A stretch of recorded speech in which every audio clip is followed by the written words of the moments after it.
कभी सोचा है कि कैसे कोई एक छोटी सी अफवाह एक पूरे के पूरे गांव को, एक समुदाय को अपने कब्जे में ले सकती है? आज हम चतुर बुढ़िया की कहानी के जरिए इसी सवाल की गहराई में उतरेंगे और देखेंगे कि कैसे हिम्मत और सच्चाई बड़े से बड़े डर पर भी जीत हासिल कर लेती है। तो कहानी शुरू होती है चमकौली गांव से, एक ऐसी जगह जहां एक तरफ तो खूबसूरती है, मन मोह लेने वाला बाग, और दूसरी ही तरफ है डर, एक रहस्यमयी गुफा। और इसी गुफा के बारे में कहा जाता है कि वहां एक जिन रहता है। यहीं से डर की पहली नींव रखी जाती है।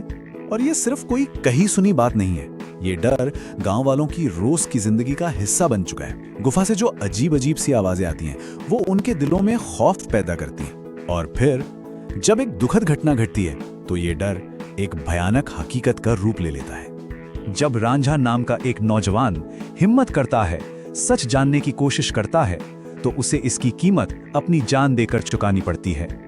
बस उसकी मौत के साथ ही उस अनकही कहानी पर एक पक्की मुहर लग जाती है और पूरे गांव में सवाल पूछने की हिम्मत ही खत्म हो जाती है।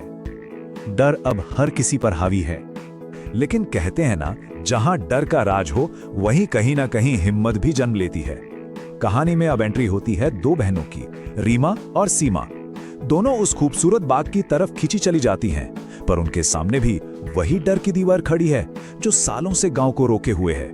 यहीं पर हमें डर और कह सकते हैं कि जिज्ञासा के बीच एक सीधी टक्कर देखने को मिलती है। जहां सीमा ने उस डर को अपना लिया है जो पूरे गांव पर हावी है, वहीं रीमा का मन सवालों से भरा हुआ है। वो ये मानने को बिल्कुल तैयार नहीं है कि जो सब कह रहे हैं वही सच है। और यही वो पल है जहां पूरी कहानी का रुख ही बदल जाता है। रीमा डर के आगे झुकने से साफ इनकार कर देती है। वो अकेले उस अंधेरे का सामना करने का फैसला करती है जिससे पूरा गांव कांपता है, और गुफा के अंदर कदम रख देती है। गुफा के अंदर पहुंचकर रीमा को जो दिखा, वो वैसा बिल्कुल नहीं था जैसा गांव वाले सोचते थे।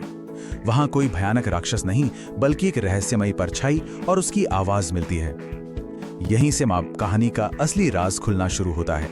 ये जो परछाई है ना, ये असल में जिन नहीं है, बल्कि बस उसकी एक झलक है। असली जिन तो सालों से गुफा की और भी ज्यादा गहराइयों में कैद है।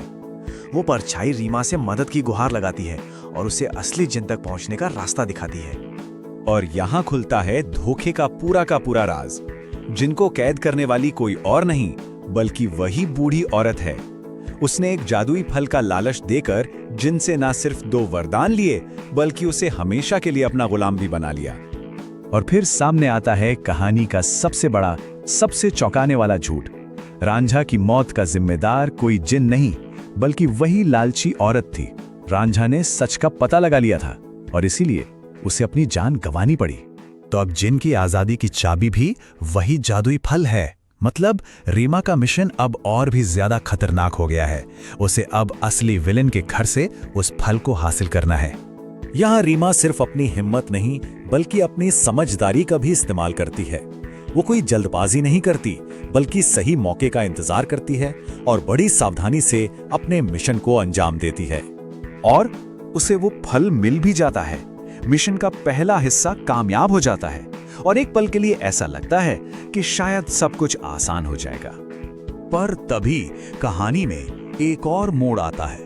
बूढ़ी औरत जाग जाती है और रीमा को फल के साथ देख लेती है। अब एक असली संकट का क्षण आ गया है। अब शुरू होती है जिंदगी और मौत की दौड़।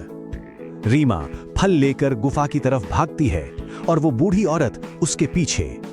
सवाल यही है कि क्या वो अपनी और जिन की किस्मत बदल पाएगी? जैसे ही रीमा गुफा में पहुंचती है, खेल एक बार फिर बदल जाता है। वो जादुई फल एक लाल तोते में बदल जाता है और रीमा समझ जाती है कि उसकी असली परीक्षा तो अब शुरू हुई है। ये सिर्फ हिम्मत की नहीं, बुद्धि की भी परीक्षा है। रीमा के सामने 2 रास्ते हैं। एक रास्ता आसान है जो उजाले की तरफ जाता है, दूसरा मुश्किल है जो अंधेरे में डूबा हुआ है। वो बड़ी समझदारी से अंधेरे का रास्ता चुनती है, क्योंकि वो जानती है कि उसका मकसद अपनी जान बचाना नहीं, बल्कि जिन को आजाद कराना है। अंधेरे रास्ते पर उसे एक चमकता हुआ सिक्का मिलता है और उसकी रोशनी में दिखती है एक और पहेली, हवा में तैरती हुई 4 चाबियां। अब यह फैसला पूरी तरह से सूझबूझ का है। रीमा सारी कड़ियों को जोड़ती है। जादुई फल लाल था, तोता भी लाल है, तो जाहिर है चाबी भी लाल ही होनी चाहिए। ये सिर्फ एक तुक्का नहीं बल्कि तर्क का नतीजा है। रीमा लाल चाबी से खिड़की खोलती है और बस इसी के साथ सालों से चला आ रहा वो जादू टूट जाता है। तोते का तिलिस्म खत्म होता है और जिन अपनी कैद से आजाद हो जाता है। और जिनकी आजादी के साथ ही बुराई का भी अंत हो जाता है। बूढ़ी औरत को उसका अपना ही जादू भस्म कर देता है। एकदम सटीक अंत, जो दिखाता है कि लालच आखिर में खुद को ही नष्ट कर देता है। आजाद होने के बाद जिन रीमा को एक इच्छा पूरी करने का मौका देता है, लेकिन रीमा अपने लिए कुछ नहीं मांगती। उसकी इच्छा पूरे समुदाय के लिए है कि ये बाग हमेशा सबके लिए खिला रहे। ये डर की जगह उम्मीद को चुनने जैसा है। तो जब रीमा गांव लौटती है तो वो एक हीरो की तरह लौटती है। उसने सिर्फ एक जिन को नहीं बल्कि अपने पूरे गांव को उस डर और झूठ की कैद से आजाद कराया है जिसने उन्हें सालों से जकड़ रखा था। तो आखिर में ये कहानी हमें एक बहुत बड़े सवाल पर लाकर छोड़ देती है। जब पूरा समाज एक झूठ को सच मान ले, तो क्या एक अकेले इंसान की सच जानने की जिद और हिम्मत वाकई सब कुछ बदल सकती है?